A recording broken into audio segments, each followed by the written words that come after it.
Hello, welcome to JAV Show. This is Jorge. And this is Viv. And this week, we just be chilling again. Hello, guys. I feel like we haven't been inspired to do anything special lately. It's been I was trying to think of topics this week because I felt like it was really interesting before when we had really specific topics to talk about to offload our brains on. Yeah. And I couldn't really think of anything that I would have a lot to say on for some reason. I feel like the first thing that always pops up in my head is things to do with like psychology or I like the tech stuff. Every time we talk about tech stuff, human behavior and stuff. But I feel like we've kind of wrung that out and abused it a lot of times. we should do a tech series. And I always like talking about tech stuff. Sure. Random stuff that I find online that I find very, very interesting. What was the last thing that you found interesting online related to tech? Related to tech, let me think. I wanted to talk about this one. I recently listened to a podcast from Lex Friedman on Neuralink. Oh. It was like for 8 hours. Yes, they're doing their next human person, right? Someone's already implanted. Oh, they already had someone implanted like a while ago. In like January or February. I think somewhere January, February. So a couple months ago, Nolan. But they're ready. They're getting ready to put it in their next person. Oh, are they like from the podcast I hear is very interesting. Some of like the hardships they went through to get through to where they are right now. And the advancement they have is pretty interesting to where they're at right now. Some things I can imagine how the tech works after the explanation, and I can still kind of imagine it, but I can also imagine how difficult and complex this is to get to the point they are right now. So I'm very intrigued with it. So Lex Friedman pretty much just talked to the CEO, talked to Elon Musk, talked to chief scientist or whatever, talked to another scientist, and then talked to Nolan, the actual patient. It's very interesting. Number one, I want to say the guy Nolan, he's one of the most wholesome guys ever. He's very down to earth wholesome, not like fake wholesome. You know what I mean? I don't know how to spell out the difference between them, but I feel like when I hear it, I know when someone's being fake wholesome and when someone's just being a bro. You can't give an example? So for example, Nolan, he would always be like, yeah, I don't know like the exact science is going on, I just tell him exactly what I want and all this stuff. I was like, yeah, like this seems like a very normal guy. But then he'll talk about like, you know, he thinks like this is a path that's been given to him by God and all this other stuff. And I was like, oh, this guy's like very into it. But then he also explains stuff very well. He's like, I've had a lot of time to think, you know, as a quadriplegic, you know, you're just laying around and like thinking all day, right? And he's like, I just want to be better to people and stuff. And I was like, oh, that connects with me very well, because I feel like anyone going through that tragedy would think the same thing, right? What tragedy? Like he wasn't a quadriplegic. Oh, that he went through like it's like a freak accident, and then he lost the connection in his spinal cord, right? I think a lot of people, when they think of Neuralink, they think that it's specifically used so that your brain can be connected to the internet or you become a cyborg of sorts, but they don't know that the person that got the microchip embedded in their body, they're actually using it so that they can connect the damaged nerve endings to their spinal cord so that they can actually use their functions a little bit better. That's not what they're trying to do right now, though. No, that is. No. Yeah. No. Like currently right now, that's not the goal. That is the goal. No, like currently right now, their like current short to medium term goal is just to give them independence of controlling a computer, not their actual body. But it's being implanted in like by the spinal cord. No, it's being implanted in their brain. Wait, I swear this is the 8-hour podcast I just listened to, so I know exactly what they're doing. Swear I read an article, like a few articles that were talking about how the goal is to connect the damaged nerve cells in the spinal cord. That's not their current goal.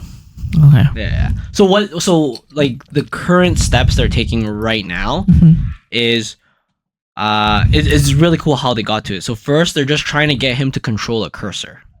Oh, they did it, or he said they did it. So quote unquote. They've done it, but with some latency. So let's say on average, if me or you control a cursor, we can max out at like 20 bps, that's bits per second, and average of like 10 bits per second, right? his current record is 8.6, which is the highest BCI brain computer interface record for bits per second. So that's the most information that's ever translated from a brain to a computer via whatever, right? Yeah. Whatever interface that you want to use. So their current goal is to get that number up to as high of a BPS as possible, right? So that means he'll be able to, for example, log into a computer, cursor clicks, and either using voice command or a combination of cursor clicks and voice commands. And eventually he'll be able to like use the computer on its own without any like handler or anyone there to help him, because he's a quadriplegic, right? So like neck down, he can't do anything else, right? Stephen Hawking would have loved that. Yeah.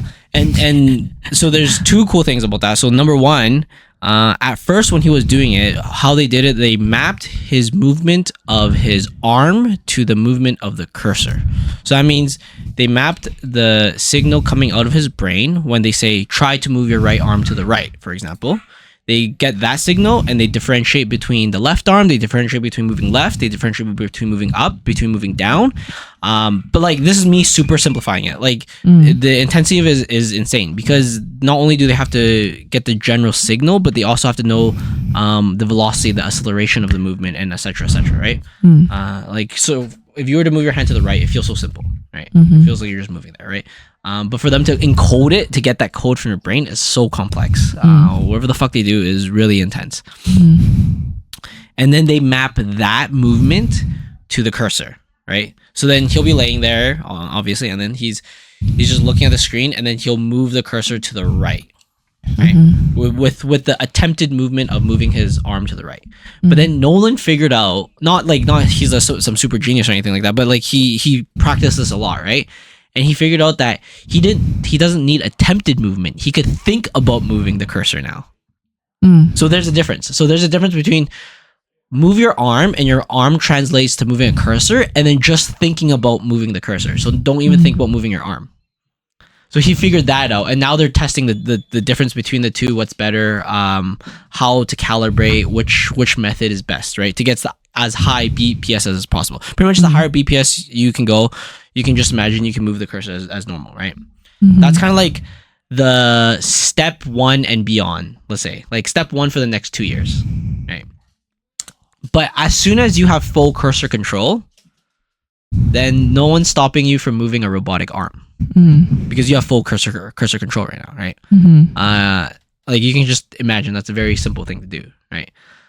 So for him, specifically Nolan, who is their first pioneer with Neuralink, there is no goal to like reconnect anything. The only goal right now is get as much BPS between him and the computer, and one day if that surpasses human, which they're really hoping it does really, really soon, then anything beyond that, as long as it relates to motor control, he can do at that point, with some intense software and hardware development, right?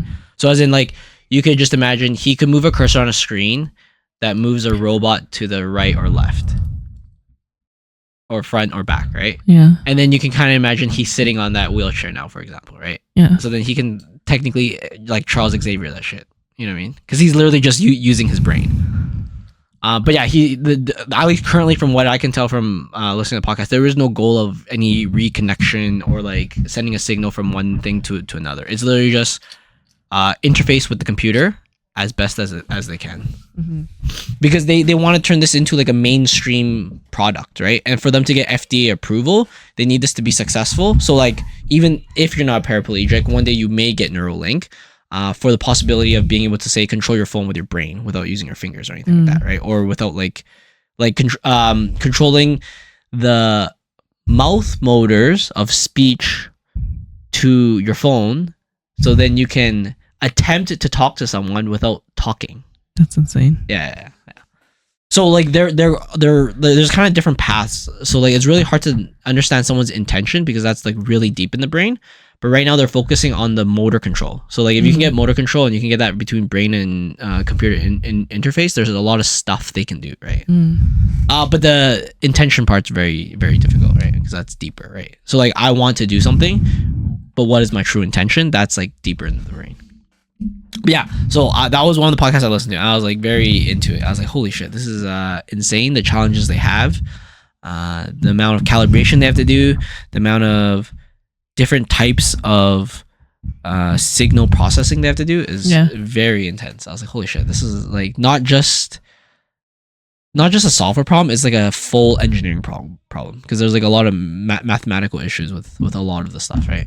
So yeah, that's pretty sick. Yeah, very excited. And the fact that he's pushing to try to get as high BPS as possible as a record, if like he can reach there. And I think the problem right now is literally just, I mean, there's a bunch that they can obviously improve on, right? So like right now there's X number of threads connected to his neurons. So they're not really connected to neurons. They're kind of like the neurons here, and they put a microphone right next to the neuron. So when the neuron fires, the microphone can feel the electrical pulse, both in frequency and amplitude, and then they translate that signal into the software, whatever app they have via Bluetooth, and then they can modulate that signal to turn into like some type of intention, right? So one, more chips. So you have more chips in your brain, you get more signals. Two, number of threads per chip. So it's like any computer processor, right? Yeah. With Murphy's law, the more you have, the better it'll be, right? So yeah, that's intense. If they can get a couple more chips in, first I think they've done multiple chips in non-human primates, so monkeys. Yeah. But they haven't done any. Like obviously, it's only Nolan that's ever had a chip, and now I guess someone else. I'm not sure who else is the next candidate. But yeah, from that podcast, I think it wasn't too long ago that they did it. Yeah, it wasn't too long. I actually know exactly what episode you're talking about. I think I'm like, it was the last episode. Yeah, the last episode that they just did. Yeah, I was like very excited about it. I was like, holy shit, because like it released like 2 weeks ago, right? Yeah, I think so. I heard about Nolan's story through the Joe Rogan podcast, and then Lex Fridman did a full thing, like a full 8 hours with all the scientists and all that stuff. And I was like, oh shit, this is gonna be sick. And all the stuff they talked about, I was like, shit, dude, this is such an exciting problem. Oh shit, I should continue listening to it. It's just so difficult too. Let me see. It's such a difficult problem because if, for example, I was a patient, I'm attempting to move my arm to the right, but like there's a difference between moving my hand than moving my elbow to the right, and maybe the first time calibrating I'm thinking more about my hand, and the second time calibrating I'm thinking about my elbow because the elbow connects the whole forearm, right? Wait, I'm only 21 minutes in. Yeah, so with the two differences you will probably get a different signal. Like moving my hand to the right and moving my arm to the right are two very different things, right? So then it's very hard for the scientist, because the scientist can only say like, okay, try to move your hand to the right, but what if he's moving his entire arm, and then during calibration that's a different step as moving his hand to the right? Right? So it's a very I've always found this, and even when I went to school, anything to deal with biologics, say like a human, it's just such a complicated problem, and it's so hard to like understand intention and all that stuff. I think it's really interesting too. There was this one experiment that scientists did to figure out whether we actually have conscious control of our body or not. Yeah. And so they hooked up somebody's brains to a computer just so that they could read the mapping signals of the brain. And they told the person to close their eyes and lift up your right hand. Yeah. And they lifted up their right hand. They took note of what their brain signals look like. Yeah. And then they also told the person, okay, relax your hand. And then they moved the person's hand. One of the scientists moved the person's hand like manually. Yeah. And they mapped out the brain signals of what that looked like. Yeah. And they noticed that when they compared it, there is a slight time difference between when they looked at the brain signals fired a little bit earlier than when the person was told to actually move their right hand. Like when the person's hand was moving, there's parts of the brain, regardless if they did it manually or intentionally, that still lit up. But when they were told to manually move their hand, before they were actually told to move their hand, and before their hand actually moved, their brain signals actually fired a lot earlier than they were able to make the conscious decision to move their hand.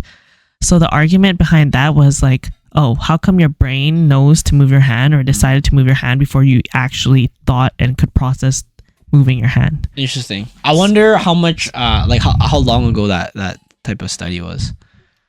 I'm not sure actually. Because I'm curious on like signal sensitivity and stuff. Yeah. So like if their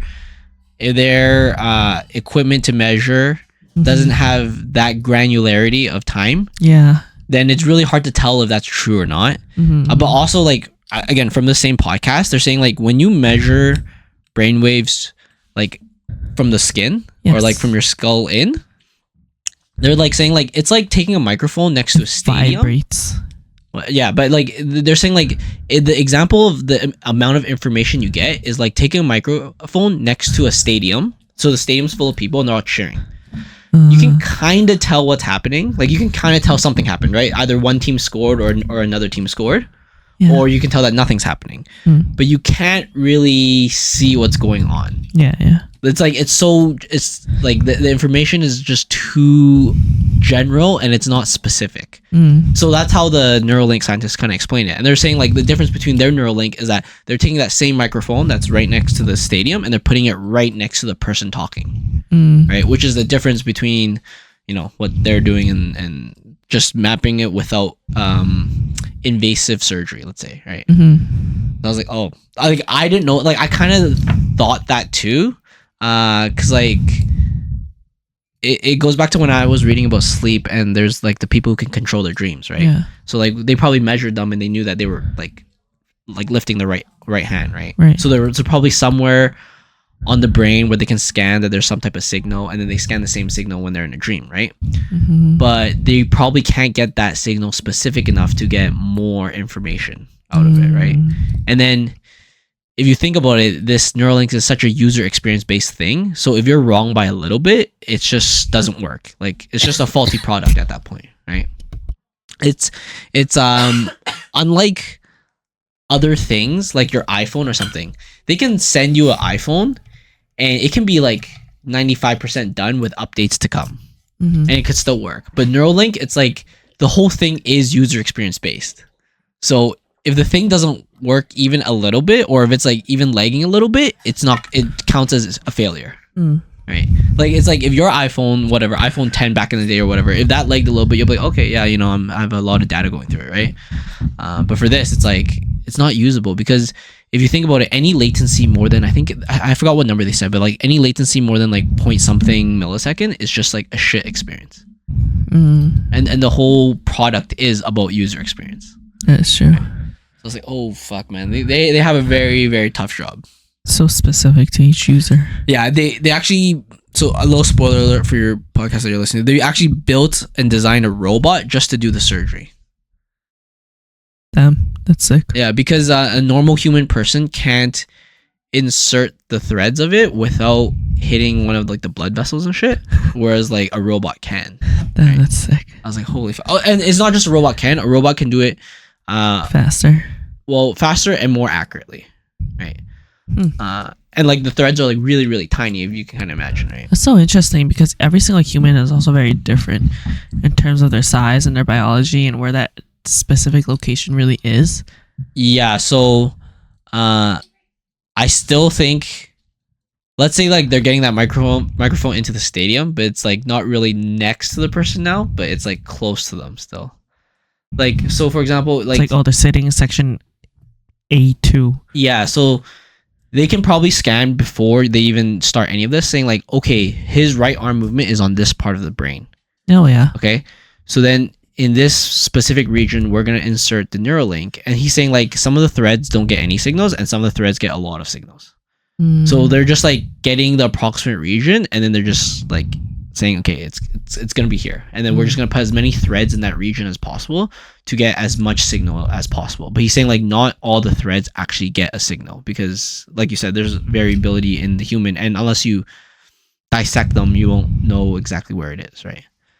So like you're right, that variability is true, but they're trying to like measure, find the area, and then just get the Neuralink into that area, and then from there they have to do some crazy machine learning shit to make sure that it always calibrates to that person, right? It's not calibrating to any one thing. There's probably like some background calibration too, but it's calibrating to that one person's signals too, right? So yeah, I was like, oh shit, that's so cool. So that's like pretty fucking sick. Yeah, and then the thing was like they help him be able to like play games and shit, and like apparently one of the hardest things that he was saying that they've kind of solved for him is the scroll bar. So like he likes to read manga, right? And then he's like, yeah, it's kind of annoying with it because like he'd have to think about the cursor going over there, and he had to click it, and then he had to like scroll it, right? And then so when he didn't have Neuralink, he had to use a mouthpiece for that, and it's like I guess it's just very difficult or very annoying or very hard. Like you know the mouthpiece that like so like they've kind of solved that where if he moves the cursor far enough to the right, then it will auto turn into the scroll, and then he just has to move it up and down, and then he'll like unmagnet over to the left afterwards and shit. Pretty sick. Yeah. I thought that was super exciting. Yeah, that was the cool tech shit I've learned about recently. That's pretty intuitive. Yeah. No, I'm very excited when you actually do get to fully listen to it. You'll understand all the stuff I'm kind of explaining. It's very cool. They probably explain it way better than me. But yeah. Would you ever sign up? I'd be pretty late into the game, maybe just making sure it's like more than safe. It's like laser eye surgery. Yes. Right. It's like I definitely wasn't even close to the first. Like it was already like 99 point some % success rate with, you know, and you hardly ever people. Hear anyone have any issues with laser eye surgery. Yeah. So I'd probably adopt it at that point. Yeah. That's what I think at least. But that'll be kind of interesting too, because the politics or the societal impacts to it will be very intriguing at that point. Yeah, by that point, you'll have seen so much change in society and how humans navigate on a day-to-day basis. Because I'd imagine that there would be an elite class of humans if they could actually benefit from it really well. Yeah, but you could also imagine... are you chipped or not chipped? Criminals and stuff would be very interesting too.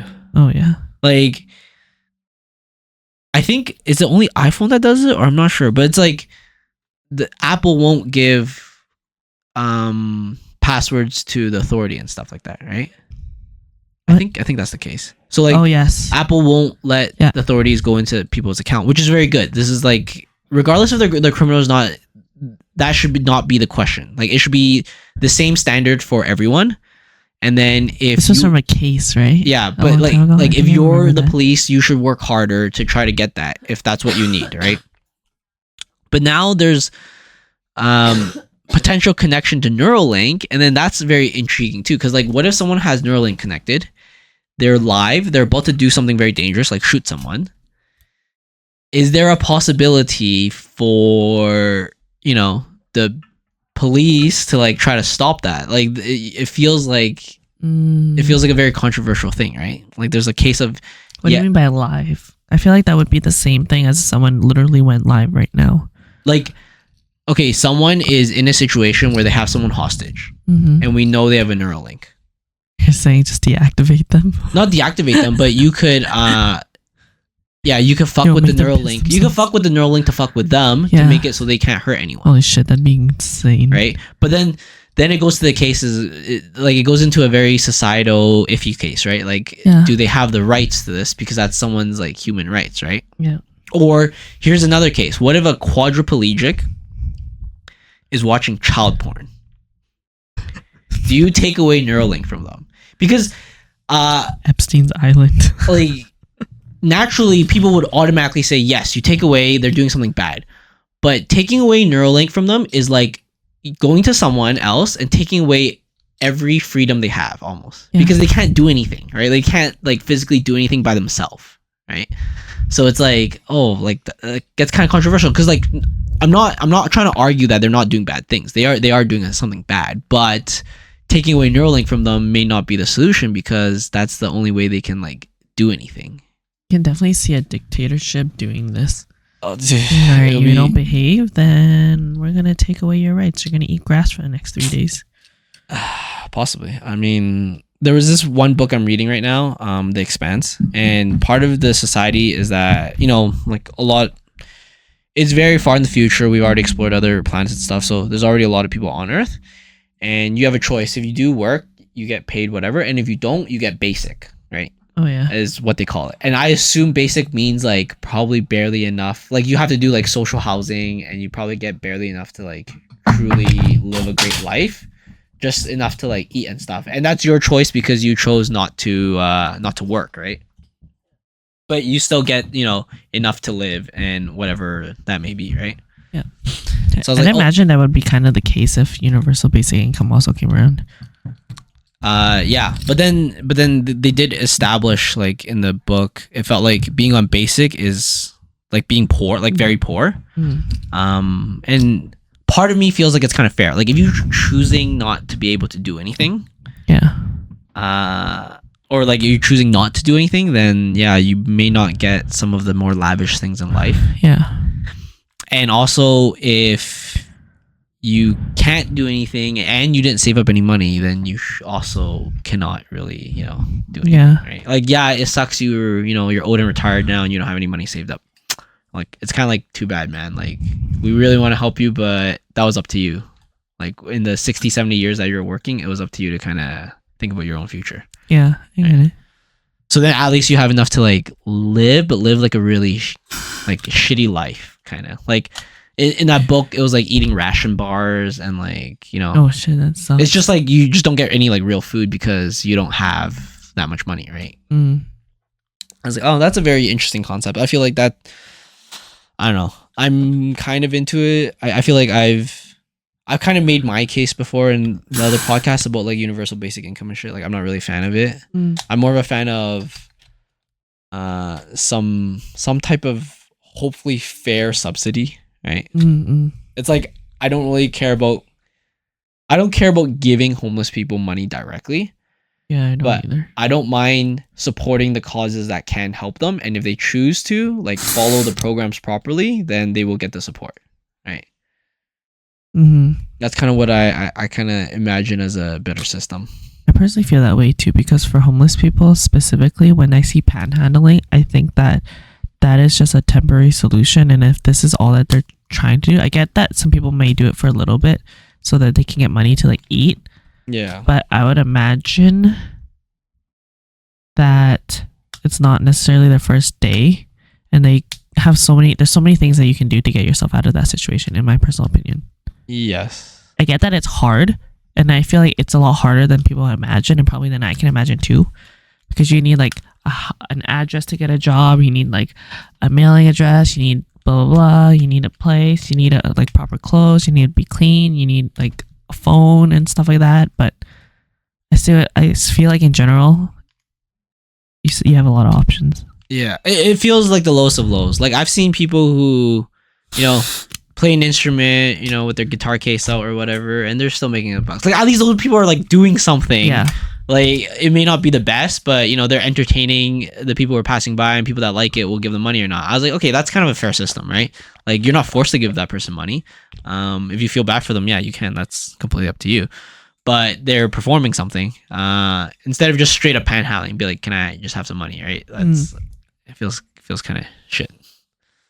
I even feel like you can like volunteer for places, and yeah, that wouldn't make you any money, but I feel like the connections that you make could get you somewhere a little further than panhandling. It's not even good connections. Most soup kitchens, they feed the people that volunteers there. So it's like if your goal is to eat, instead of panhandling, you could literally volunteer at the soup kitchen. Yeah. Help them cook meals for other people who are in need, and then they'll literally give you a meal in return, right? Which is I was like, seems, I don't know, fair at least. I agree. Yeah. Anyways, so how was your week, Viv? Well, let's see. Let me pull up ye old calendar. My week has been pretty good. I actually have nothing on my calendar. Oh, sweet. But I do know some of the things that I've been doing aside from, usually I put events and things that I do on my calendar, but ever since I came back from Toronto, I don't have anything. But I have been really busy. I am helping my old boss do some work. She reached out to me a couple weeks ago, so I've been spending last weekend I spent like how long was it? Like 7 hours on Saturday and 7 hours on Sunday helping her. And then I'm going to be doing 5 hours tomorrow. Nice. Helping her, and then using all my spare time to do that, or some of my spare time to do that. I have been making like a decent amount of progress in a personal project of mine. Nice. So I've been doing that too. And then I also have been helping plan stuff for Carmen's tea ceremony coming up on Sunday. Oh, nice. Shit. You got a lot going on then. Yeah. So it's been pretty busy. And at volleyball, it's playoff season. Yep. So that's been pretty fun. We almost lost semifinals yesterday, but we pulled through and made it. And then on Sunday, we have a chance to win first place. First place, first tier? First place, first tier. Oh, shit. Nice. The Sweaters. That's sick. So excited. That's very exciting. Mm-hmm. And aside from that, I've been a little sick. Yeah. That's all the air swallows and coughs that you guys have been hearing. Yeah. That's from the Viv. It was from Toronto. Yeah, we'll get into that a bit later too then, I guess. Just you being sick in it. Mm-hmm. My last week... Oh, I have another thing. What up? Freaking, I was brushing Lumi's teeth yesterday. Yeah. And she chipped her tooth. Oh, just like Tara's. Yeah. Nice, okay. But I'd imagine Lumi's is a little bit worse because she chipped it. The surface of it is chipped off, but the chip part is still attached under her gum. Oh. So it's like a flap on the top of her tooth that's chipped off. And then the bottom, this is her molar, the bottom sharp part is completely off. Oh. Like it completely chipped off. And I can see it's either a vein or a nerve that's exposed. Oh. So I made a vet appointment for her on Monday, and I'm so surprised she didn't act bothered by it or anything like that. This is what it looks like. Oh, that looks kind of similar to Taro's, Oh, but really? Taro's is like off. Like there's no flap; it's just off. Yeah. Did he have the red part too? There was something. I don't remember that. Like that. There was something there. It wasn't just all white. There was something there. But they said that it's not bothering him. He has no issue. So then just don't let him eat anything too hard anymore. I always thought chewing was good for them, but I guess they can't go that hard anymore. I didn't even give her anything. I'm guessing she ate something in the backyard when I let her out. Rocks. She's like, hey, she's making rocks. Maybe. I hope they don't have to pull it out. It just depends if there's pain. I think is what they told me with Taro's chip tooth. It's like if he's not feeling any discomfort, they just leave it in, and then they'll just reassess in the future. It won't get infected or anything. No, his didn't get. So I don't know. His, I felt like it wasn't that bad. It wasn't that deep, but it did get a pretty big chunk out. Yeah. So yeah, that's all they said. I was like, okay, well, it is what it is. I'll just wait till the future and wait for that. I heard that dogs can get infections whenever they have dental issues. Yeah. And those infections can lead to their death more easily than humans. So this is very concerning for me. I think that's scaremongering. Kinda. I think amongst fear-mongering pet owners, I feel like we're pretty good because we actually go to the vet and stuff. I feel like some pet owners don't even go to the vet that often, not even annual shots or anything like that. That's crazy. They'll spread out a bit just because it costs money, right? That's crazy. But I feel like for us, we actually spend the money for our pets. I feel like some pet owners out there don't really do that. Oh yeah. And that's just up to them. It's their pet. I guess they can do whatever the fuck they want, but because it's not illegal to not vaccinate your dog, right? That's you can true. technically do anything as long as you don't cause harm to the dog. But the question goes is not giving them preventative care or care causing harm, right? Technically, also need a dog pet license, but But that's $30. Yeah. You just go online. I mean, I feel like some people don't even have that. Yeah. So if they're not willing to pay the $30 for a dog pet license, what's the chance that they're actually bringing their dog in to get vaccinated and all that shit, right? That's true. So I feel like amongst pet owners, I feel like it's that death from tooth infection is a bit lower for us, just because we actually bring in our dogs very regularly, and they get to see their vet quite often, and they always get the like utmost care kind of thing. I hope so. I'm very concerned. That's what I feel like. Like if there's ever anything wrong with Taro, I always just bring him to the vet. If it like persists X amount of days, then I just bring him straight to the vet. Right. I'm a very concerned mother at the moment. Yeah. Nice. All right. So me, I went pitcher putt on Saturday. That was really fun. I haven't been in a long time. Shanked some shots, got some good shots. It was fun with the boys. I also made some braised short rib and pork hock. That was really good. Yeah, I feel like I found a nice medium. So like about let's say once a month, I just like to make a lot of very good food, and then I'll go over to someone's house and just eat with them. So like this time I just went to my sister's house, just ate with her and my brother-in-law and Joyce. And it's just, I don't know, like just for some reason once a month I just like to make a really nice meal, I guess. Sounds really nice. Yeah, it's like an enjoyable time cooking and all that stuff. So that's what I did on Saturday. And then just today, or actually this last couple weeks, climbing's actually been pretty good. I feel the progress finally, even though I've only just got into, let's say, like no more injuries and shit. And I feel like the success rate's a lot higher now. Everything feels more doable. All the hard shit doesn't feel as hard anymore. So it feels pretty good. I've been pretty much, I think, getting at least one V5 a day now, and then sometimes I get 2 on the rare chances. But regardless if I get 1 or 2, all like I want to say 75 to 80% of the ones I do try feels doable now. That's awesome. Like sometimes it feels so insurmountable. I'm like, I don't know if you've been climbing or if the people who's been listening climbing, like some climbs feel so fucking hard where it's like, there's no way I'll ever do this.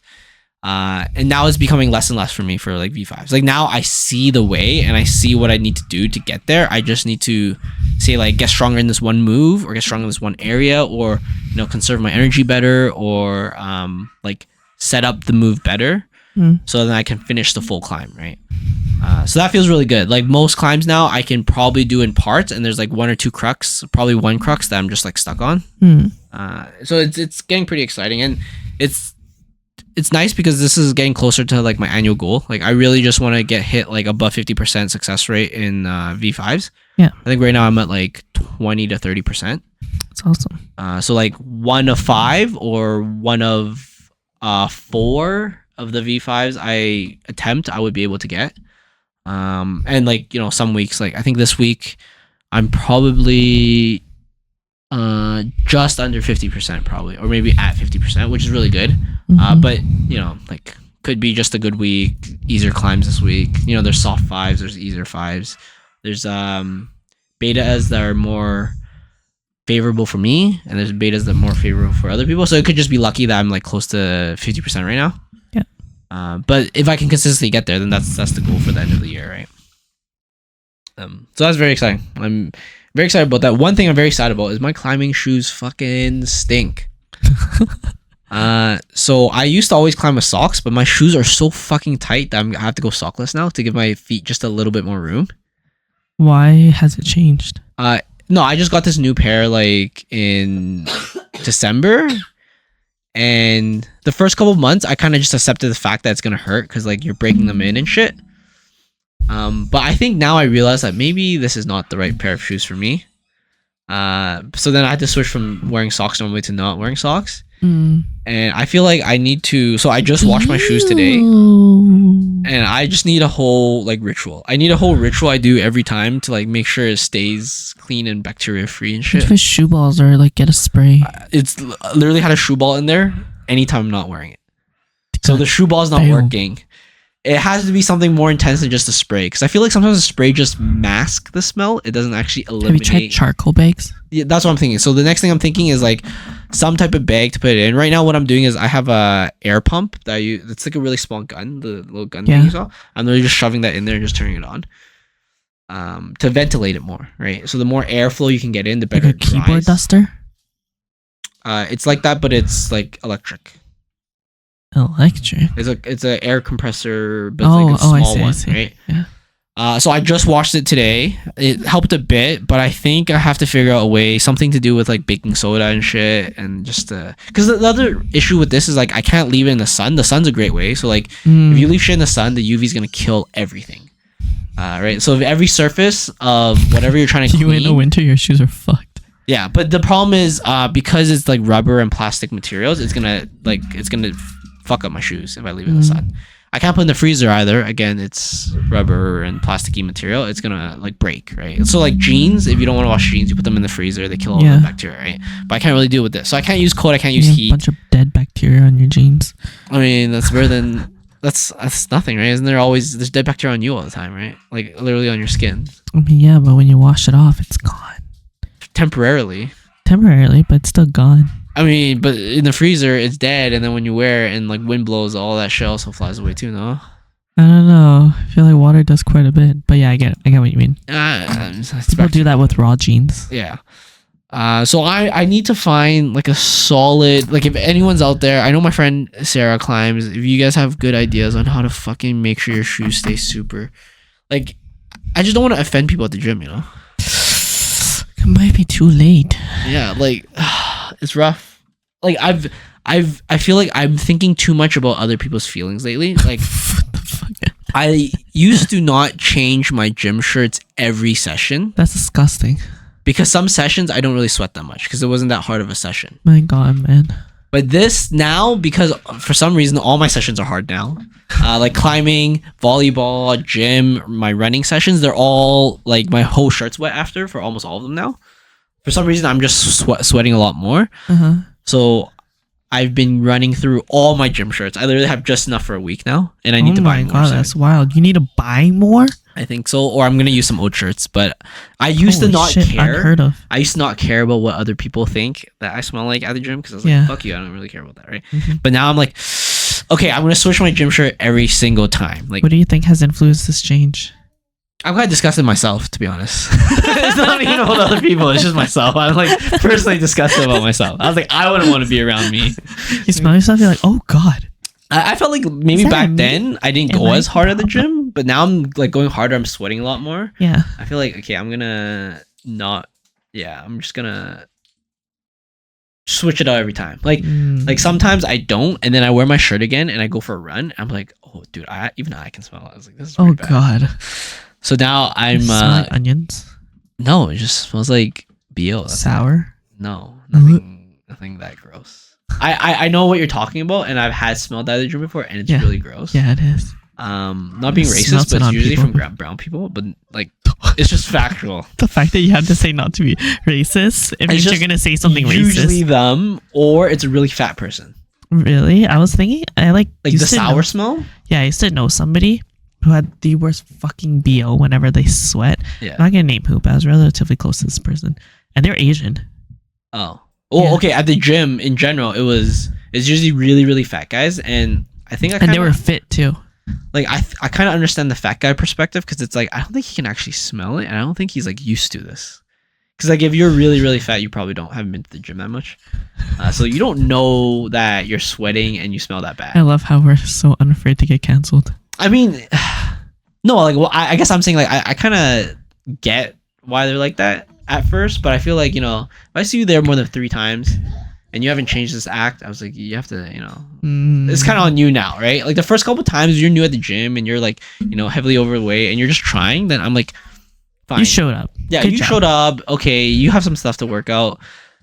Your health is more important than this certain issue. But after a while, I'm like, no, dude, you have to respect everyone else at the gym now. Now you're part of this community. Yeah. You have to act like it. Yes. And then I think the brown person part is because I think some of them can't use deodorant because there's gelatin in it, right? And that's from pigs, so it's haram. But there's alternatives. So many other options. Yeah, so I don't know. I feel like it's kind of an excuse. I don't know. And it's tough to say. Like, what if they're like, you know, they normally have this situation at home, like it normally smells like curry or whatever at home, right? I was like, I kind of get that, but like the gym's different, right? Especially if you're relatively young, it's like you should understand the concept of. I understand if you're like a 65-year-old, you know, really old dude, then maybe you don't care about. No, I think regardless of age, it's very important to smell good. I think it's disgusting when you smell bad, and I think I prefer to smell good than to smell like nothing too. Oh, I don't mind the neutral smell. I don't mind like the just not offensive, no smell at all. Oh yeah. I feel like most of the time I'm that. Yeah. I don't think I've ever noticed the smell on you, like ever. So when I noticed it the most was, remember that 2-3 weeks that it was getting really hot. Oh yeah.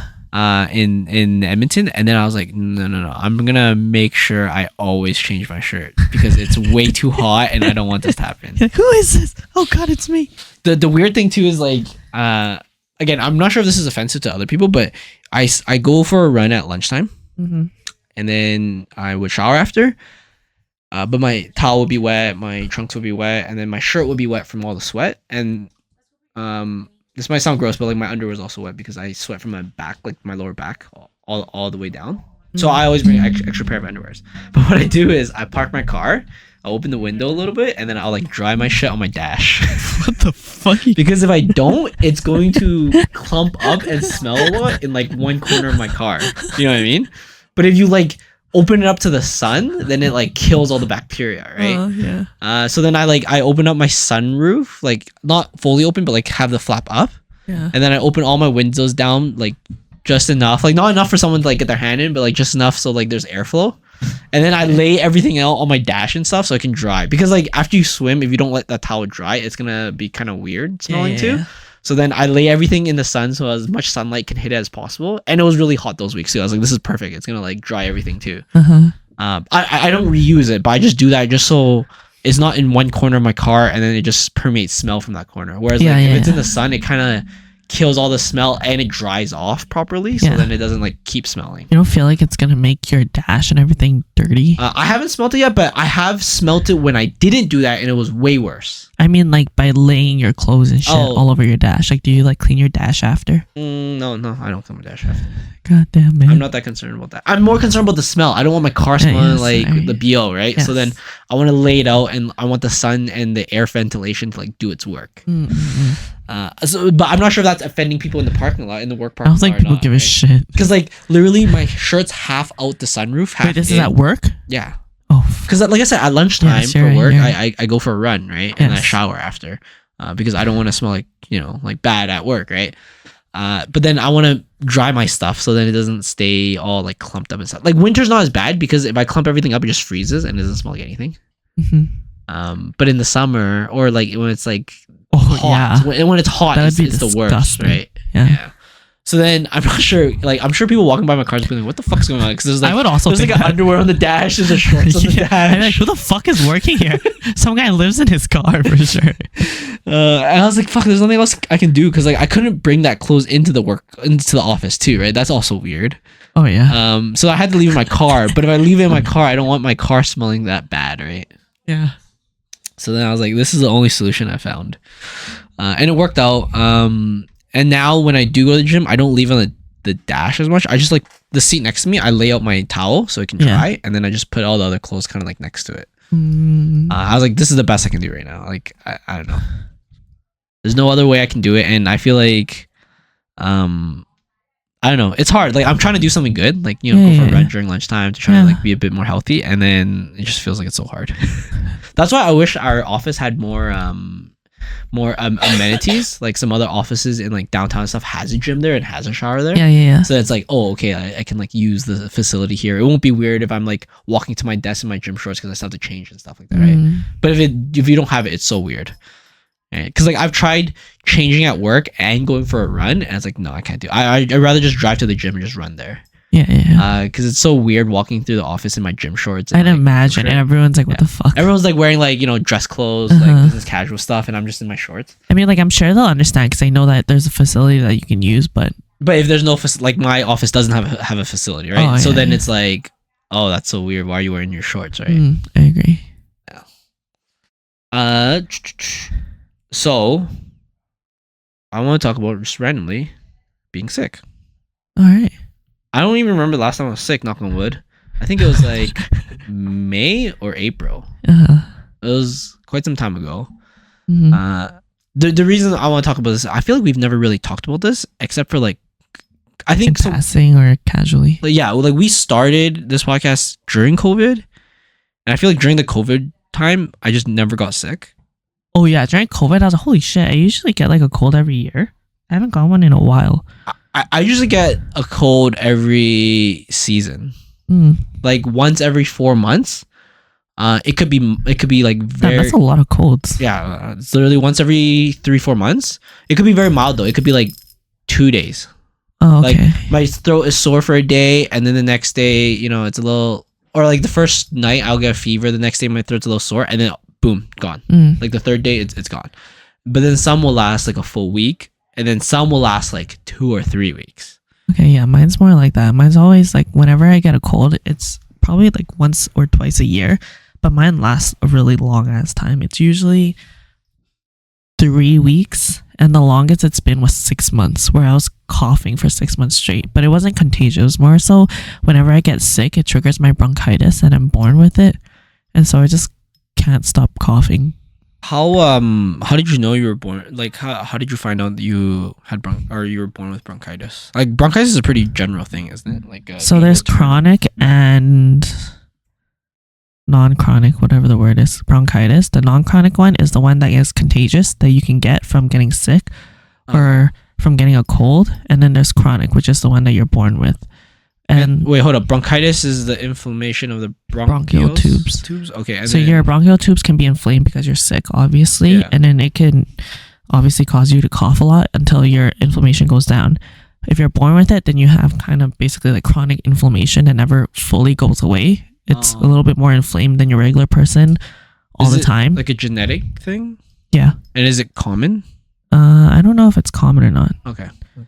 But yeah, because I'm born with it, I technically should use an inhaler all the time, but I don't. I only use inhalers whenever I do too much physical activity or I feel sick.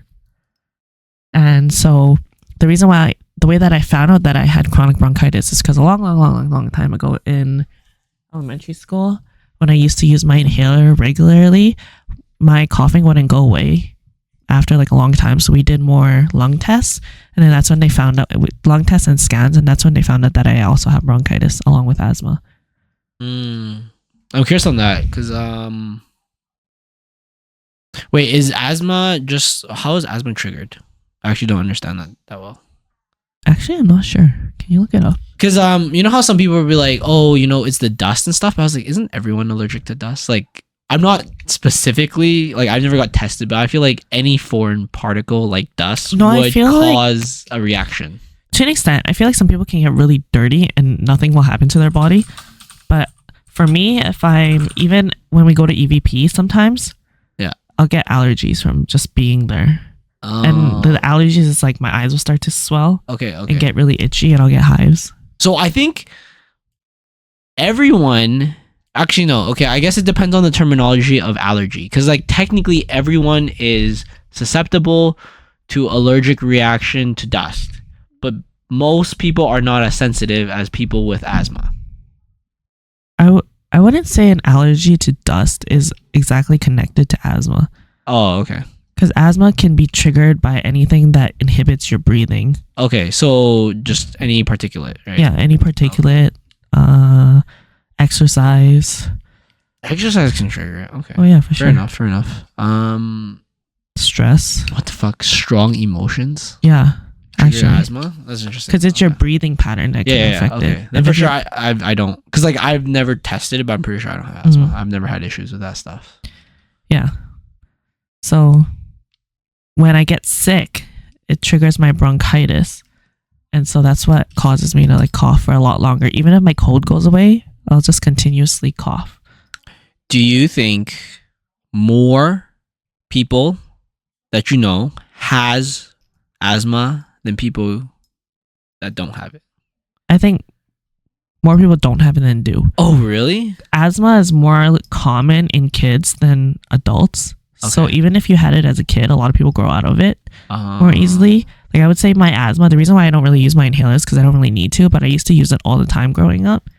And so I've grown out of the more chronic symptoms of it, but it does come up whenever I work out way too hard or I play a lot of volleyball in a day or something like tournaments. I bring my inhaler. I see. Yeah, because I felt like as a kid, I felt like everyone I fucking knew had asthma. Yeah. I was like, what the fuck's going on? Like, how do you guys all have this? I don't understand. How do you guys get this puffer? I kind of want to try puff, right?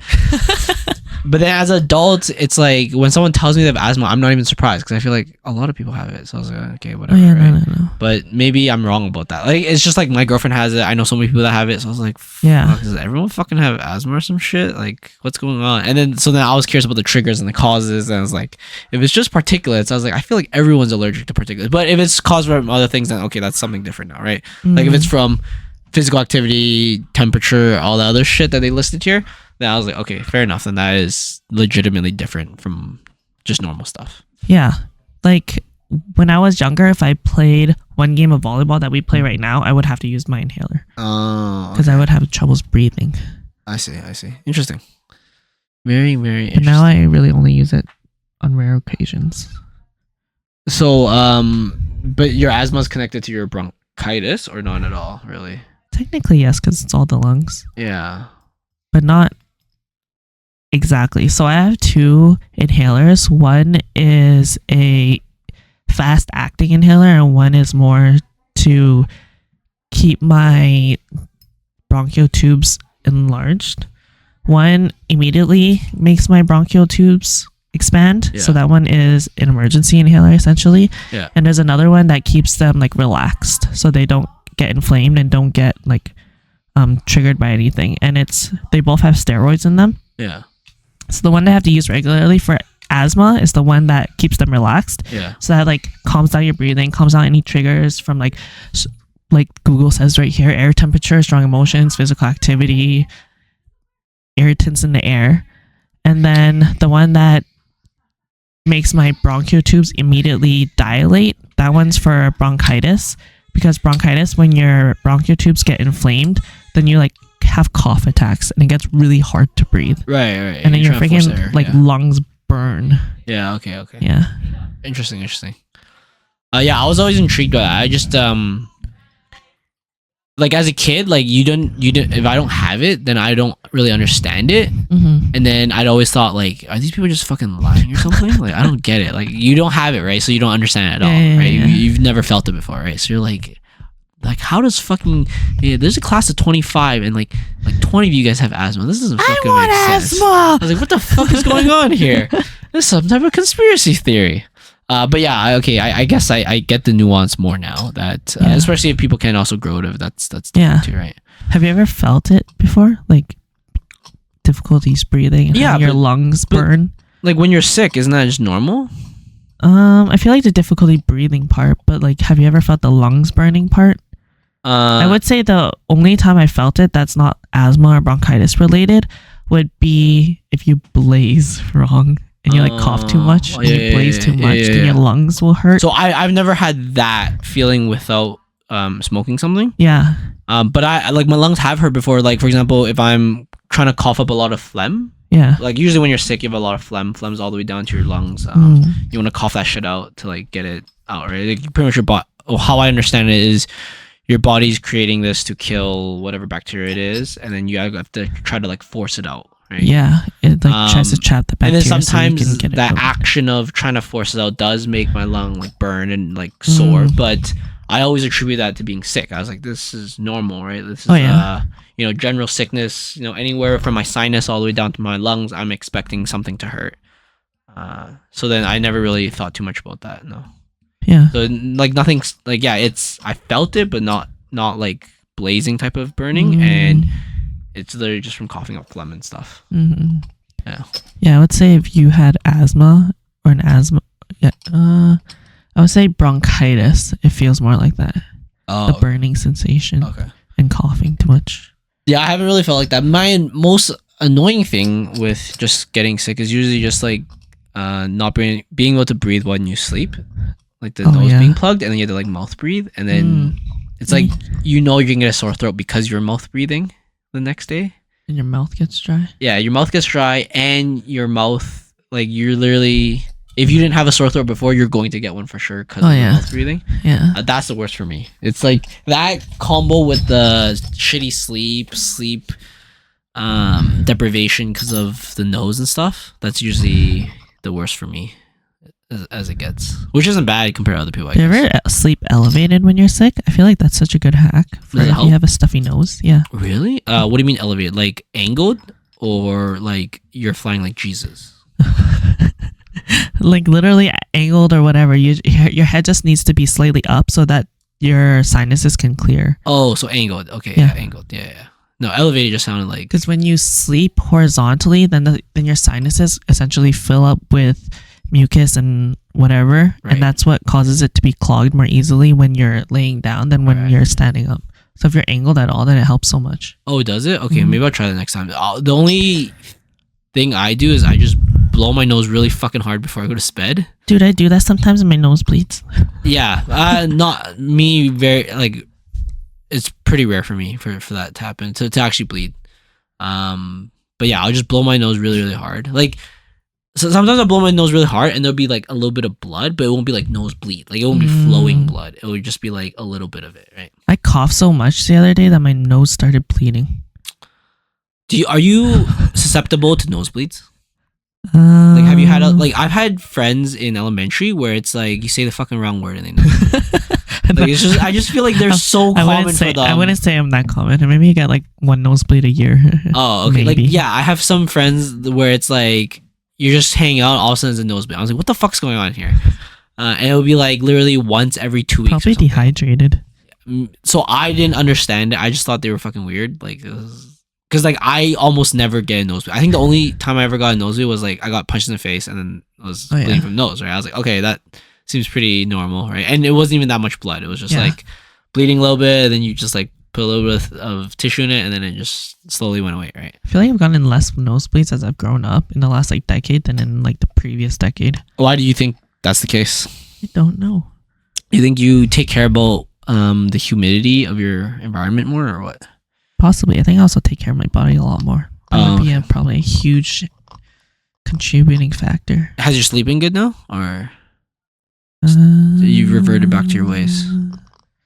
Actually, since I've been sick, I've been sleeping a lot. Right. Okay. Because I feel really fucking weak whenever I'm sick. Let's just discount the sickness. Has your sleep been good outside of that? Outside of that, it's been okay. I've been getting 6-7 hours. Okay. I mean, you're not far off from optimal. Like optimal's 8 hours in bed.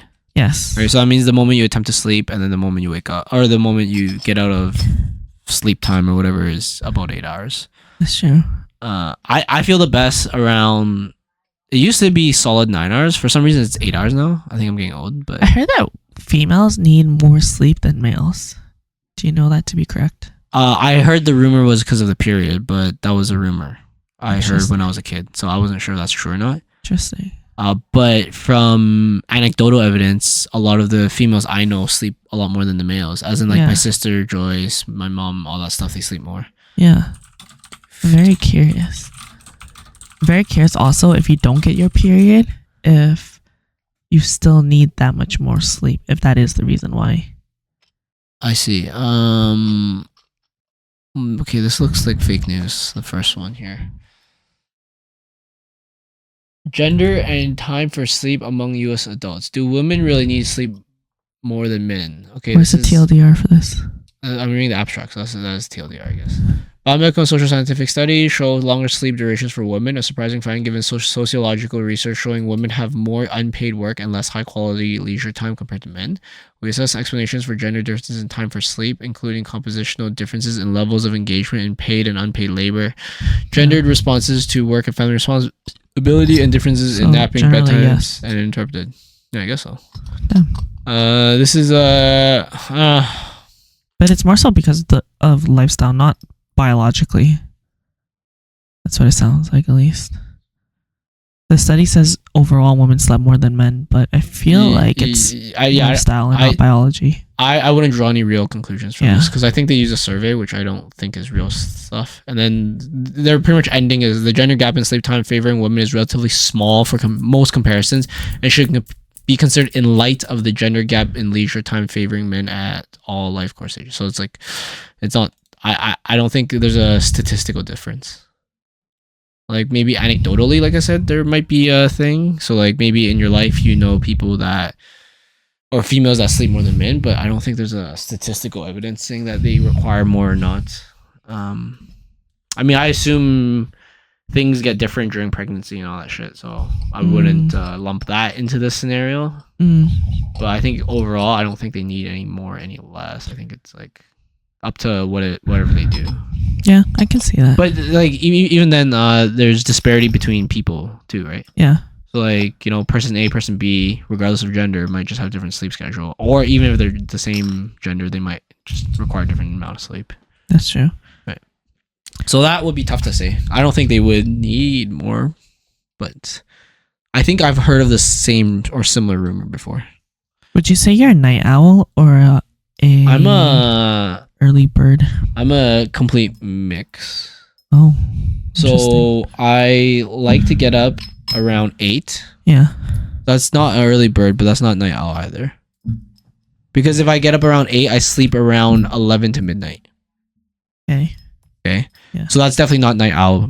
That's not night owl behavior, and that's not morning lark behavior either. You're right. That's, I feel like, right in the middle. You're right. I am the most productive, I believe, between 1 and 4 p.m. Actually, maybe even leaning more to the later side. So maybe like in the 3 to 5, I get the most productivity. Interesting. So I'm less productive in the morning. I think I like the easy rise into it. Yeah. So workouts in the morning sucks for me. Like I feel like I'm not outputting as much. Doing anything intense in the morning just doesn't work for me as much. Like for me, the ideal morning of work, if I want to say quote unquote be productive, would probably be like a bunch of meetings that I don't have to pay attention too much to, and then some light thinking tasks right before lunch. And then after lunch, like 1 to 2, if there's meetings, that's fine. And then 2 beyond, I would like to just get work done. Yeah. And then if say I start at 9 a.m., I actually don't end until 6 p.m. or 6:30 p.m.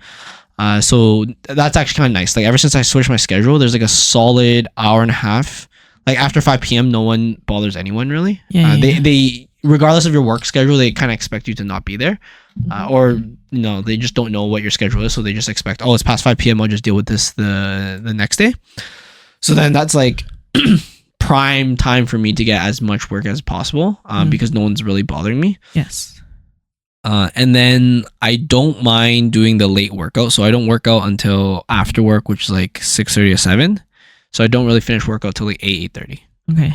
And then after that, then it's just go home, eat, prepare for the next day, chill with my friends, or do whatever else online, and then go to bed. So I don't know. I feel like I am neither early bird nor night owl. I'm like pretty average, I think. I'm good. None of the extreme. I'm like right in the middle for everything. That's pretty good, actually. I think whenever I've heard anyone give a response to this topic, they've always chosen one or the other. I don't think I've ever actually heard anyone say that they're right down the middle. Really? Or average. That's pretty cool. Yeah, I don't know. I think some early birds are like pretend early birds. They think it really helps them. They were like, oh yeah, get up at 5, do all this shit. And then you just see them function totally different in the weekend where they actually get enough sleep. Oh yeah. And then during the week, they're just like fucking dosed up on caffeine and cigarettes and shit just to get by through the week. You know what I mean? Like this is kind of biased, but this is like a lot of construction workers. I feel like they're forced to be early birds. I feel like you can't consider yourself early bird then. Yeah. I feel like if you're actually early bird, then it's very natural for you to wake up early and feel alive and ready to start the day. Yes. Like you don't need habit nor alarm clock to wake up that early. It feels so natural because habit can force you to wake up early. Like if I woke up early every day for the next 3 weeks at 5 a.m., then the 4th week I will wake up at 5 a.m. And that's my habit forcing it, right? Yes. But if I were to say like this next week, I'm not doing anything. There's nothing planned. There's nothing scheduled. What's the natural time I would wake up? It would be about 8 a.m. And then what's the natural time I would sleep? It would be about 11 to midnight, maybe airing more closer to midnight, right? And that's just natural. It's like if you had a weekend that you didn't have anything to do, like what's your natural wake up and sleep time? And that would probably match what your true natural is. Right? I agree completely. Yeah. I feel like I am definitely a night owl. It's so easy for me to not sleep. Like I could easily. I don't think that's the concept of night owls, right? Isn't it just like you just sleep later and you wake up later? Like that's the simple part. It's not sleeping is the concept. The concept would be like you just like to sleep a lot later, like 3, 4 in the morning, but you like to wake up at like 11 noon type of thing. That would be interesting. the concept of a night owl, in my opinion. It's not Interesting. the fact that you do still wake up early and you like to stay up that late just means that you're like torturing yourself. Fuck sleep. Yeah, you're just torturing yourself. But I feel like if you're truly a night owl, which I think you are, then if you were to be left to your own devices, you would sleep at 3 or 4 and then just wake up at like noon or 11 or something. Interesting. Okay, so I like to sleep late. If I didn't have shit to do and wasn't trying to be disciplined with my sleep, then I would naturally feel sleepy or want to sleep around like 3 a.m. Okay. Like 2, 3 a.m. Yeah. And then, but I still wake up around 7, 8. Yeah. Like regardless. I'm not sure about that. Yeah. But the reason why I feel like I'm a night owl too is because I also feel so much more motivated and alive at night. Like the later it gets, I feel better. Oh, I see. It could be delusion. Right? You know what I mean? Like copium, you know what I mean? Like you make yourself think that. No, I don't think so, actually. Like, I always feel so much better at night. But if we were to talk about being productive during the day, I would much rather do all my stuff in the morning and at night than any time during the day. So, like, when I do work, I'm so productive in the morning when I start work. And I don't do, like, when I start work, I log in. I don't actually log in, but I start doing everything. And I don't touch my phone unless I'm done one main task of the day, and I freaking love that feeling. Maybe you have a more primal genetics where it's like biphasic sleeping. Yeah, like where it's like you need a 2-3 hour nap midday and then less sleep at night, right? So it's like nap from like say 11 or noon till like 3, like 2 or 3 p.m. and then get back to work afterwards. Oh, that would for sure work. And then work until 3 like or whenever, and then don't sleep till 3 a.m. and then wake up. Because that's a very I feel like that's such a natural European thing. Maybe I need to work for a European company. Yeah, because I feel like 1, they stay up really, really fucking late. 2, they actually wake up a decent early enough time. And I feel like the only way they can make up for it is that there's some nap in between. Because when I was in Europe, it's like, dude, dinner doesn't start till 9 p.m. Oh yeah, dinner doesn't start till 9 p.m. So like you're not done dinner till like say 10 or 11. Oh my god, that works out so fucking well for me. So if you're done dinner at 10 or 11, you probably won't sleep until 1 or 2 because you usually take about 2 hours between finishing a meal and then actually going to sleep. Yeah. And then I swear they just work at like 8 a.m. like a normal North American 8 a.m. start. So I was like, dude, in between you must have like a siesta where you're like sleeping for like 1 to 2 hours midday to like make up for that. Holy shit, this feels kind of eye-opening. Maybe I should see if I should work for a European company because that feels perfect for my schedule. Like my first meal that I eat in a day is always around 11, 12. Yeah. And my next meal that I eat would always be around like 8-ish. Yeah. Yeah. But like I think, don't quote me on this, but I think they will work normally like 8 a.m. but they won't end till really late. But I think there's a siesta in the middle. Like they have a long lunch break, like a very, very long lunch break. And then that's what I know to be true. Yes. And then I think they don't end till like 6 or 7 p.m. And then they don't have dinner like legit till 9. Like some restaurants I went to don't open till 9 p.m. Like they're just not open for business. Like, they're not open at 6. Yeah, or some of them are open, but they know the crowd they get at 6 or 7 p.m. are like the tourists. It's not the locals, and then the locals will come in afterwards at like 8 or 9 or 10 p.m. So it's like very interesting because like I think what your lifestyle might be actually pretty normal. Like if you consider the amount of people that probably live that lifestyle, it may or may not be more than the people that live like a more normal lifestyle. Yeah. Because I think a lot of Asia also has the siesta going on. Yeah. So if you combine Asia and Europe, that's probably more than half the population, I think. Oh, that is true. Right. So you're more, that's a more normal thing if you consider the world. But locally, it wouldn't be normal. Yeah. I mean, I would love it if it was a normal thing locally, right? Like that's so true. That's if I could, like my best schedule I've ever had was when I was doing my master's. Yeah. It was, I think I got to work around 9 a.m. I also didn't work that much, which is what happens in a master's. It's kind of like, it's up to your flow and whatever you can do. It's really very intriguing work because you're doing work that no one's ever done. So there's no answers. Like you can't tell someone like, oh, I'll be finished the report by tomorrow, right? It's like, well, no, like if I don't get the fucking right shit going on, then I can't get the report done, right? And it's not up to me to know when the right shit's done, right? But anyways, regardless of that, I would get to work around like 9 a.m. And in the summer, I would bike to work, which made me feel even better. But in the winter, I would drive, and then I would go swim, and then I would go to work at 9 a.m. Mm-hmm. And then around 1 p.m., I would go to the gym for like an hour to an hour and a half. So that's like till 2ish to 3, and then I will continue to work just up until traffic rush is about over. So like about 5:36. Mm-hmm. So I don't mind if the day's extended a bit, but like I have that gap in between to do whatever the fuck I want. Mm-hmm. Right? So like right now, if I had to go to work from 9 a.m. to say like 7 p.m., which is about a 10-hour workday, if you gave me that 2 hours in the middle, say like from noon to 2 p.m.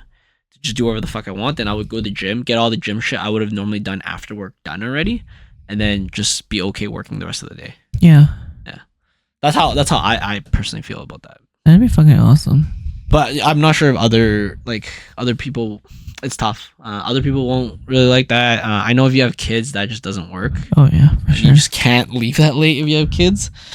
But for the simpleton like me, I think that's a very nice schedule. And that does sound like a really nice schedule. Like 9 a.m. to 7 p.m. workday, but you get that 1.5 hour or 2 I would hour definitely be down midday for that. break. Yeah. And then like whatever you do after work, 7 p.m. is good enough. You don't need to be, you don't need to be that early after work, right? Like most people don't expect you to be anywhere other than like right at 7 p.m. is like volleyball, right? Yeah. That's just like one day a week that you just have to leave a little bit early. Yeah. I don't think they're gonna fuck about that. Yeah, that's what personally I would like. But I also like fucking 3-day work week if possible. I know. I was reading this article that said in the next, how many years did it say? I think it said in the next 10 years, they estimate that we'll have a 3-day work week. Or it said 18 hours specifically. And I was like, what the fuck? That's crazy. I feel like we could write these articles. We could lie too.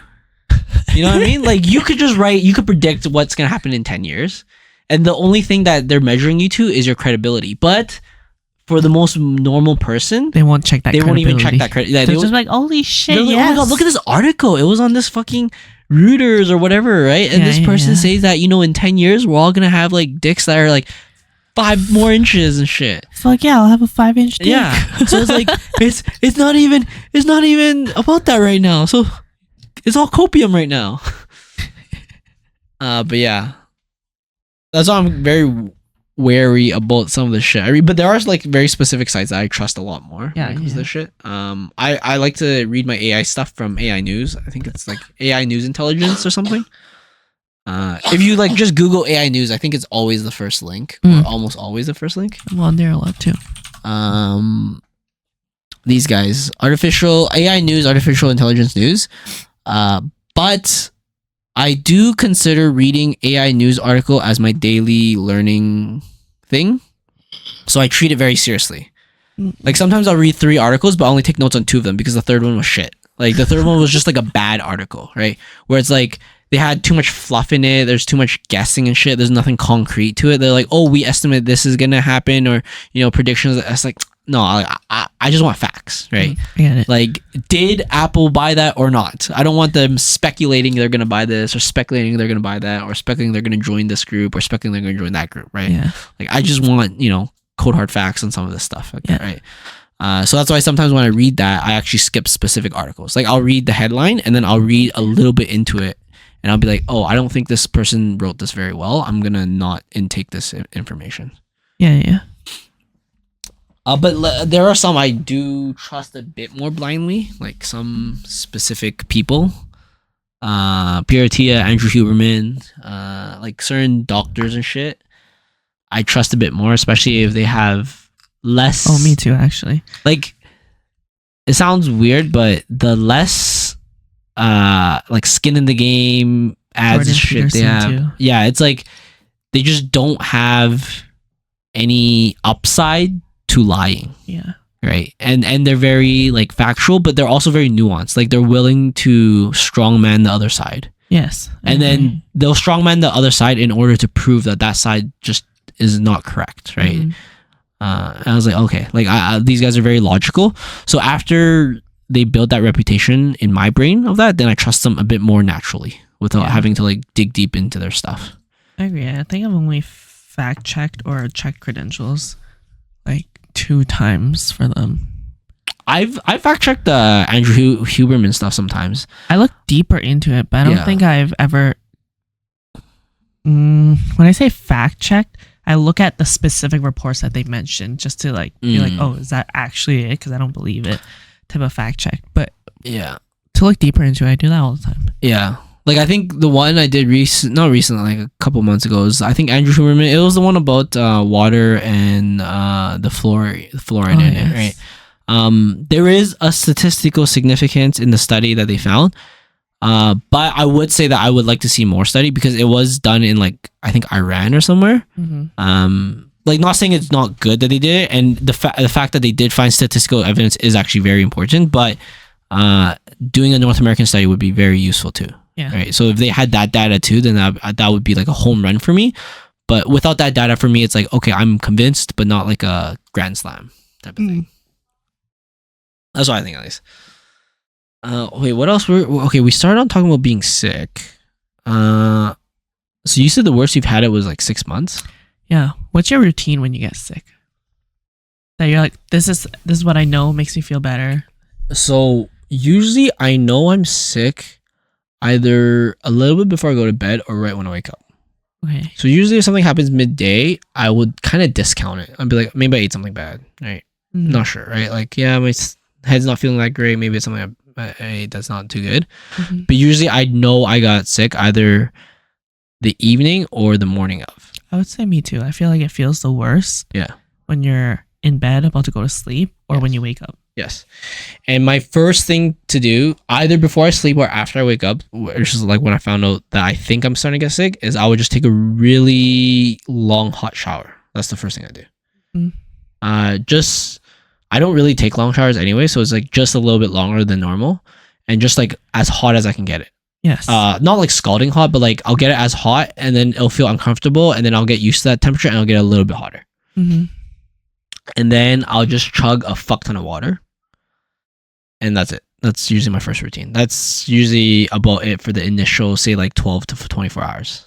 I don't like to take stuff, so I don't take anything. It's literally just water, maybe some more vitamin C. So, like, I don't have a very vitamin C rich diet. It all comes from supplements. So then I'll just grab an extra, like, vitamin C tablet, and I'll just eat that. And I take my supplements as usual, do everything as usual, and then within the first 24 hours, if I'm still feeling bad, I may or may not skip or go lighter on my workout. Oh, yeah. I consider volleyball easy enough that I don't really ever skip that. Yes.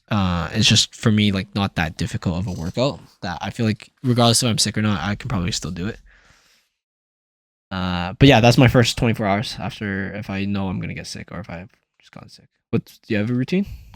For my first 24 hours, I would say mine's kind of similar. So I'll drink a lot more water. Yeah. I will also take a hotter shower. I usually take not that hot of a shower in general, but I'll take much hotter shower.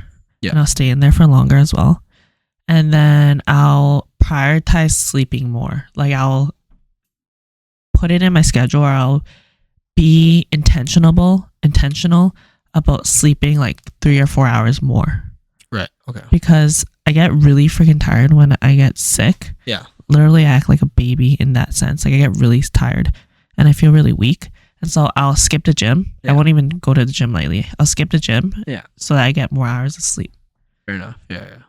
Usually, my day's set up enough where I can get my number of hours sleep and still go gym. I just don't have as much going on. What was I gonna say? Like I'll like try and like cut out everything in after my evening to just sleep for like 12 hours straight if I can. Yeah. Especially if I find out the morning of, then I think I need a nap also because I usually find out the morning of is because I also had bad night of sleep because of starting to get sick. So I'll try to like take a longer nap during the day and then also get my full sleep at night.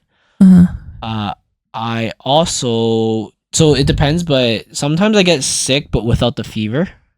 So sometimes it'll go straight from you're about to get sick and then into the runny nose, coughing, but there's no fever at all. Yeah.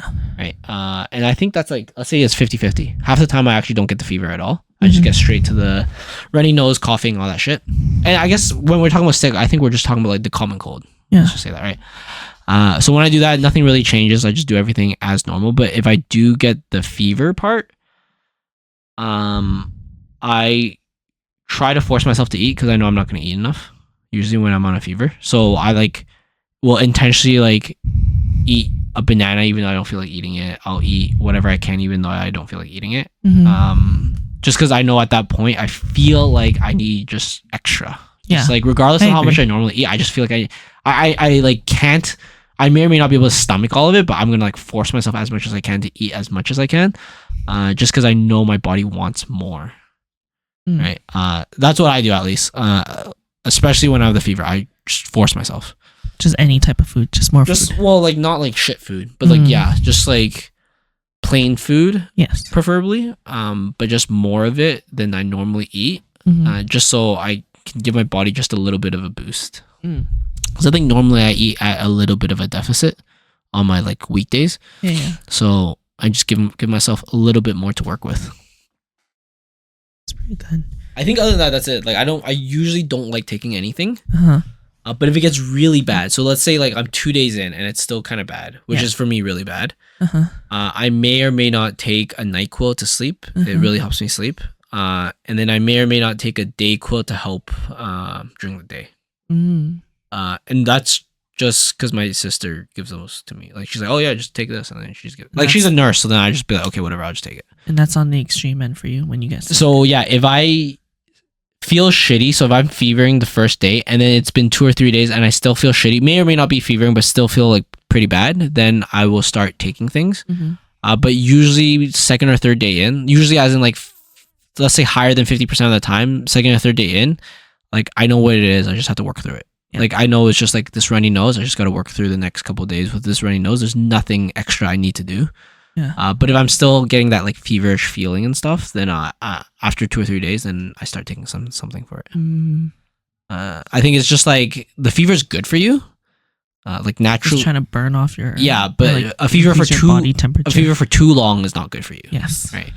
So then if it gets a little long, then I'll start taking something. But if it's like just the day, then it's good enough. Like within 24 hours if the fever goes away, I'm not going to take anything for that cold. Yeah.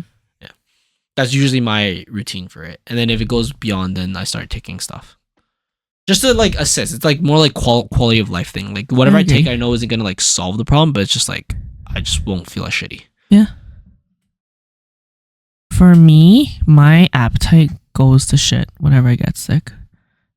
And so I would say I actually eat less, even though I know it's probably a good mindset to eat more. No, like I don't think I eat more. I think I try to eat more. Okay. But I think at the end of the day, I'm probably not getting as much calorie as if I didn't. I see. Yeah. Yeah, I eat a lot less when I get sick. Like my appetite just goes away.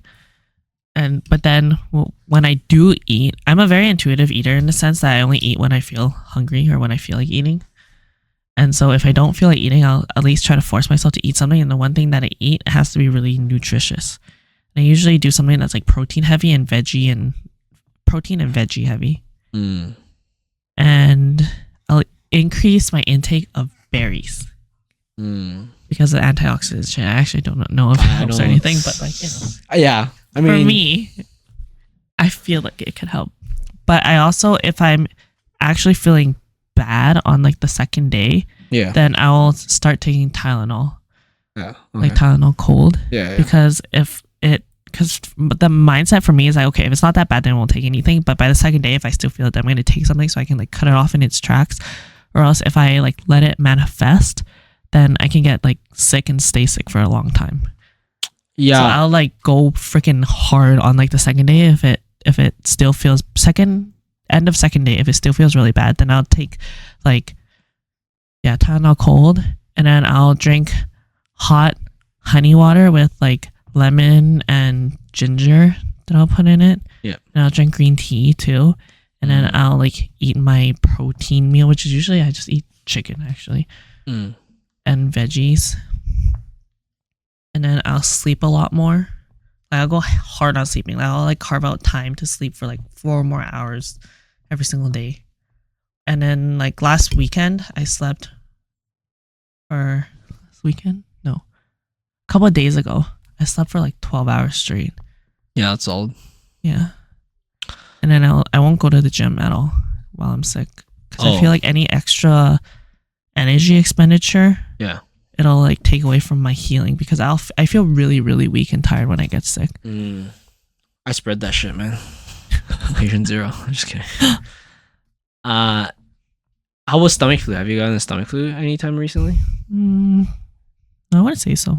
Oh, I think most of my sicknesses have to do with a cold or like coughing, not stomach flus or fevers. I rarely ever get a fever. Yeah. I haven't had a stomach flu in a while. Like I've had like, you eat something shitty and that day of your fecal matter is just weird. Just that one day. But nothing intense. I haven't had like the stomach flu in quite a while. I think the last time I had it was like probably over a year ago. Yeah. But actually the last 2 times I've had it, I felt like it was different. It wasn't even sick. It was just like my stomach wasn't working properly. It, like I didn't like lose sleep over it. I just had to be near a toilet and shit, and that's it. But the times before that, it was like fever and stomach flu kind of thing, like the combo, right? But I'm pretty lucky. I think I have a pretty good immune system. I want to say, like as much as I say I get sick like once every season, I feel like it's not for that long. Your sick sounds very light. Yeah, for like a day or two. Yeah. Most of the time it's just a day or two. Like 3 weeks. Yeah, like most of mine, let's say maybe once a year, it extends more than a week. Other than that, it's like sub 1 week. So it's like I might have got sick Tuesday. So like maybe you saw me on Monday volleyball, but by Friday for the podcast, I'm good. Oh shit, that's so good. Yeah. So it's usually not too bad. Yeah, mine's been like 2 weeks so far. Yeah, you got the Veld flu or whatever, right? I know. Yeah, don't know what you guys did there, but whatever it is, it propagated it probably. Did everyone else get sick? I know that what's his name? Butch is sick. Oh yeah, okay. And then fuck, I just saw him the other day too. I mean, I guess I see you today too. So, or I heard Butch was sick, and then I think a couple other people are sick. Yeah. He hasn't been on the podcast actually, so I can't. So he doesn't have a name. But yeah, a few other people are sick. I heard, or I heard them cough and stuff. So. One of the things I've always noticed is that, I'll have a bad night of sleep or whatever. For example, like I went to someone's wedding and then I just slept really late that night, and for some reason I don't know, it was like, dude, that's gonna get me. And then like next day or 2 days after, I'll start getting sick and shit. I'm just like, fuck. It's just that one. It's like every day for the last 3 months, my sleep was perfect. And then that one day, the one weekend, I actually decided to go out with friends and shit and do something. And I get sick from that. I'm just like, motherfucker. I'm too weak for that. Is your immune system really good if you get sick the one time you go out? Yeah, I don't know. But probably not then. But like if I just have solid sleep, then I think I'm usually always good. Like usually if I get my 8 hours, if I'm not up to like 3 a.m. with like some degens and shit, I'm usually pretty good. Like I usually like sounds like you're usually pretty good. Fight everything off. Yeah. Right? Yeah. You never go out with degens. I mean, I feel like even within our group, we don't even go out that late anymore.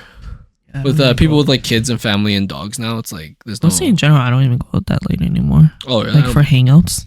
I mean, but you still go to like a rave every quarter. No. You don't go to 4 raves a year?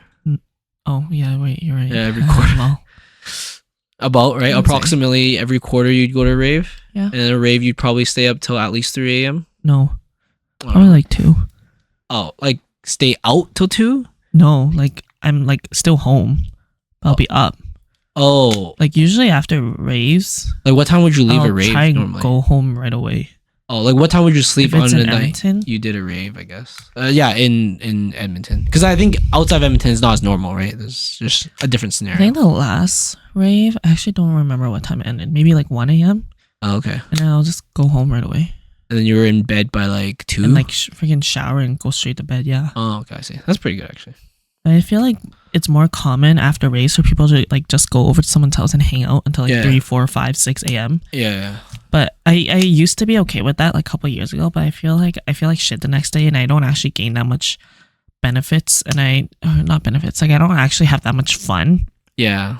During those few hours that I'm just hanging out, that to make it worthwhile to lose that amount of sleep. I used to like kind of contemplate. It's like, you know, you don't want to miss the hang with your friends, but then, you know, I feel like more than 80% of the time I've asked, like if I went to hang out with someone and they all stayed up like extra 3-4 hours and then I just went home early, I was like, oh, what'd you guys do? And like literally nothing. I was like, oh yeah, that's what I thought would happen. That's also why I left. So it's like sometimes I don't want to miss the hang because I was like, oh, you know, what if a fucking polar bear came and attacked everyone? That'd be kind of cool to see, right?